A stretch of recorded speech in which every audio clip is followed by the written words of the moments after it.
நமக்கு விசுவாசமா இருக்கிற ஒரு ஆளுகிட்ட நம்ம கட்சியை ஒப்படைச்சிட்டு போகணும், ஆட்சியை ஒப்படைச்சிட்டு போகணும் அப்படின்னு யாருன்னு பார்த்தா பெஸ்ட் திரு செங்கோட்டையனை கூப்பிட்டு எனக்கு சிஎம் ஆயிடுறீங்களான்னு சொன்னோன்னே சரிட்டு முடிவாயிடுது. தினகரன்லாம் இருக்காரு இப்போ, முடிவாயிடுது. சரி செங்கோட்டையனை சிஎம் ஆக்கலான்னு சொன்னோன்னே எம்எல்ஏங்கெல்லாம் தூண்டி விடுறாங்க. ஐயோ இல்லை இது ஒன்றும் சரிப்படாது, நாங்கள் போகிறோம், தர்மத்துக்கு போகிறோன்றாங்க. போனோம் இருங்கப்பா, பறகாதீங்க, என்ன வேணும் உங்களுக்குன்னா ஆளுக்கு 3 கோடி கொடுன்றாங்க எம்எல்ஏ. அதான் ரேட்டு. தர்ம யுத்தத்தில் கலந்து கொள்ளாமல் இருப்பதற்கு தலைக்கு 3 கோடி. அவரும் துட்டு கொடுத்தாரு, அவர் 1 கோடி.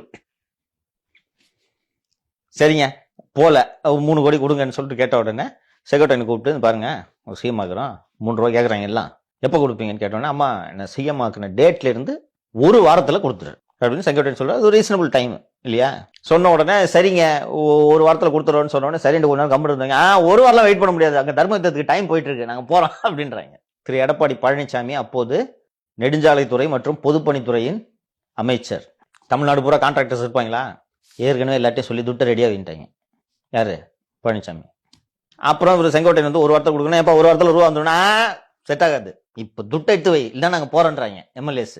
அப்போ சரகருக்கெல்லாம் வச்சுக்கோங்க, அதெல்லாம் பத்தாது, எடுத்து வைங்க இப்போ என்று சொன்னவுடன் என்ன செய்வது என்று அவர்கள் யோசித்து விட்டு, அப்போதுதான் எனக்கு சரியாக நினைவில்லை, ஒரு தலவாய் சுந்தரம் என்று நினைவு.